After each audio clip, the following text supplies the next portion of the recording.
Yo，大家好啊！有冇去過橫琴長隆咧？我哋今次開箱呢個企鵝酒店，呢個煙花正唔正？我哋入房慢慢再睇。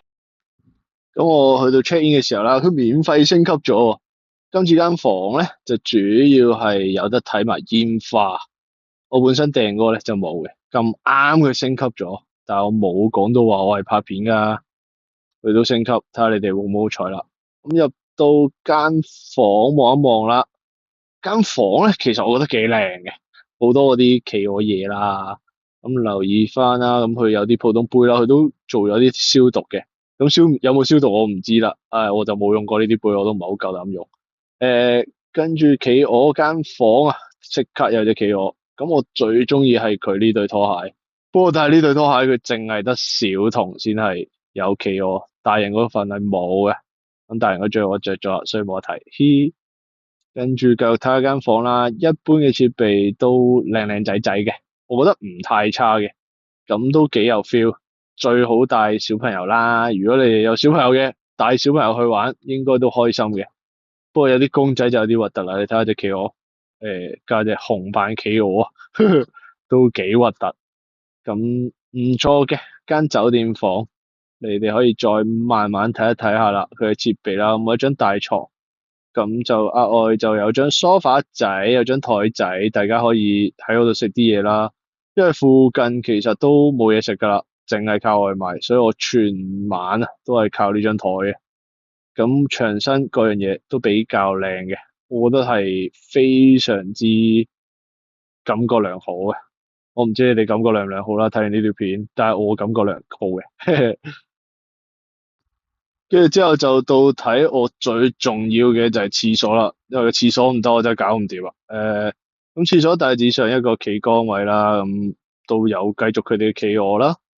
咁正常嘅座廁，普通冇特別嘅座廁，咁佢有小童嘅一啲配備，咁你帶小朋友去就非常啱。其他就都係一般應該有嘅配置啦。掛鈎啊嗰樣嘢，雖然我曾經去過啲廁所係連掛鈎都冇啦，呢個都有嘅。咁入邊有啲梘液啦，咁我冇開一開俾你睇啦。咁就有呢啲小朋友用嘅，下邊嗰個，上邊嗰個咧就係大人用嘅。咁就你哋可以變咗去睇下有咩分別啦。我就自備嘅，所以咧我都冇試過佢呢個。但係聽聞都唔差嘅，主要都係因為我有朋友去過，佢哋話 OK 嘅。咁你哋試下啦。咁因為個個人感覺都唔同嘅，我唔能夠作一定嘅標準。跟住之後啦，到洗手盤呢度，咁佢有4隻杯，咁即係其實佢預你係一家4口嘅茶洗面用嘅，咁唔好攞嚟飲水啦。咁都幾靚啦，我覺得。跟住另外一啲嘅配備啦，咁佢啲牙膏、牙刷啊、梳啊各樣嘢都有嘅，咁亦都係幾靚嘅，我覺得佢呢個砌得幾好。我係好想攞嘅，但係因為我要用，我都刷爛咗㗎啦，因為我就唔帶牙刷嘅。跟住之後就等睇夜晚嘅煙花啦，煙花好正，好似我覺得因為我間房啊個角度係有啲差嘅。你而家都大致上睇到啦，其實我係打側嘅個位，咁就唔係話真係非常之好，咁個感官啊，咁但係真係唔錯嘅，尤其是我去嘅天氣係熱到抽筋嘅，咁就可以喺房度睇啦，咁睇下之後再俾個位你哋睇下佢哋個實質，如果你要落去樓下睇係有幾慘啊，我眼中係慘啊。咁就煙花你哋可以慢慢睇啦，咁就唔中意嘅可以跳一跳咗佢，係啦，跟住我等到早餐嘅時候先再講啊。個煙花都唔短時間嘅，我只係拍咗一部分，我冇成條拍晒嘅，大家唔使驚，係啦，你哋可以中意嘅就睇下個煙花，唔中意嘅可以跳。喺呢個時候記得 like subscribe。有啲咩唔高興睇得唔開心嘅留言話俾我聽，但係 subscribe 咗先，唔高興嘅都 subscribe 下，高興嘅更加要 subscribe 啦。咁亦都可以話俾我聽，之後你哋想睇咩類型嘅酒店？我自己就會揀一啲中上啦，太貴嘅我都未必會去。咁唔知你哋會唔會去啲好貴嘅酒店啊？咁我自己就會揀啲中型嘅酒店。呢間感覺上係唔差嘅，因為我仲包埋一啲呢個嗰啲入場券嘅。咁你哋日後睇下，再上網睇下啦。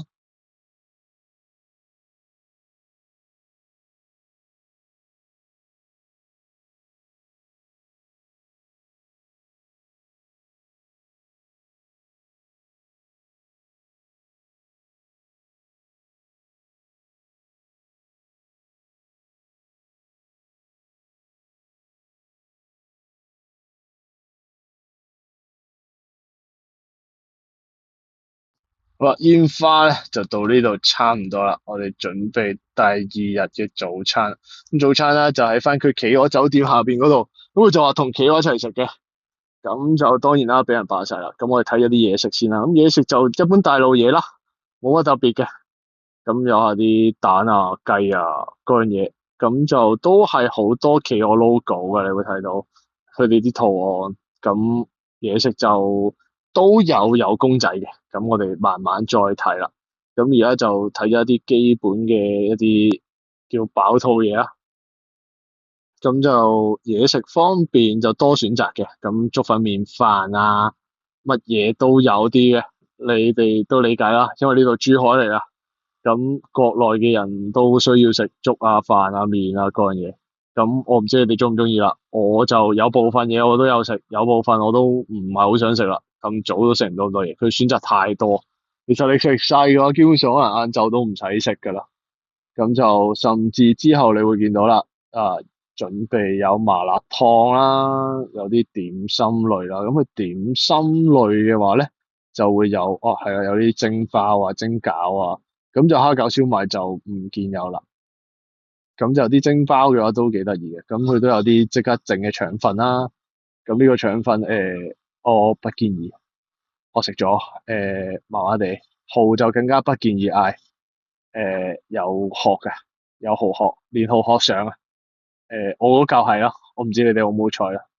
跟住咁呢啲就嗌我真係夾咗嘅嘢啦，係啦。咁有唔同嘅餃啦，有企鵝啦，有雞仔嘅包啦。跟住有啲鳳爪啦，各樣嘅唔同嘅腸粉啊，睇到啦，我揀咗個腸粉。跟住有啲腸仔啊、冬菇啊，咁一般西餐嘢啦。咁我哋之後就繼續睇一睇下啦。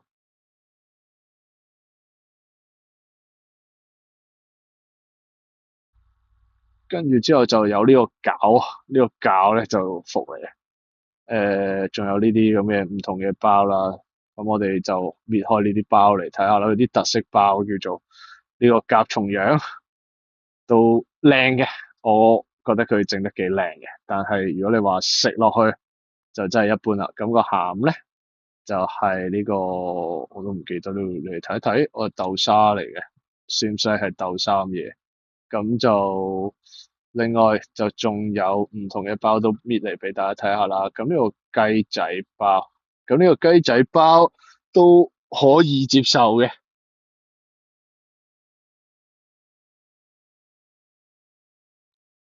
但係個雞仔包咧就係紫薯，我唔知你哋中唔中意啦。我覺得可以接受嘅。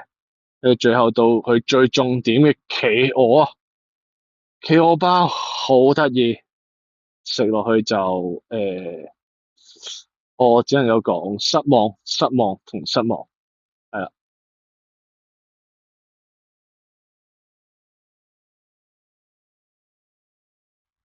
而佢個餡咧就係呢啲奶黃包啦，好舊式嘅中式奶黃包，咁係失望嘅，冇乜味嘅。咁跟住就到呢一碟係咩嚟咧？其實就係我食完成輪啊，食咗咁多輪嘢食之後嘅覺得最好食嘅嘢，白糖糕、腸仔同鳳爪，其他都係你見到啦，好多包我都剩翻喺度，因為真係太難食，搞唔掂。咁嘢食食到呢度啦，最後我哋翻返去睇企鵝，因為嗰邊好多人，我坐唔到喺隔離，所以只能夠係食完嘢影一影下啲企鵝，你哋可以睇一睇，觀摩一下。咁又到咗呢個時候，就希望大家中意我呢條片嘅 like、subscribe、share，撳埋個叮叮鐘，睇下你有啲咩片。咁嚟緊我都會繼續開一啲酒店上嘅片嘅。會有香港啦，有台灣啦，甚至會有唔同國家嘅。係啊，我主要就會係香港、台灣、日本，大陸會有少量，好少量，真係我覺得好特色嘅，即係呢個我覺得幾特色嘅。係啦，咁企鵝睇完啦，報翻條片俾你哋，就係呢個酒店嘅外觀。咁下邊呢堆咁嘅平台咧，就係琴日睇煙花個位。咁我煙花琴日個角度就大概係呢隻呢隻唔知海豚鯨魚係啊咁嘅位，就係我射煙花個位啦。咁琴日啲人就企晒喺下邊嘅，咁我冇影到琴日啦。咁佢哋就企晒呢度。咁如果夏天嘅話，真係好鬼熱，因為我哋第二日係有去到唔同嘅樂園。希望睇下有時間我整埋條樂園嘅片俾你哋睇。再睇一次，記得 like、subscribe、share，同埋留言話俾我聽，呢間酒店正唔正？有冇去過？呢間酒店我覺得唔差，但係真係要咁啱佢有平先抵。好啦，係咁多啦，拜拜。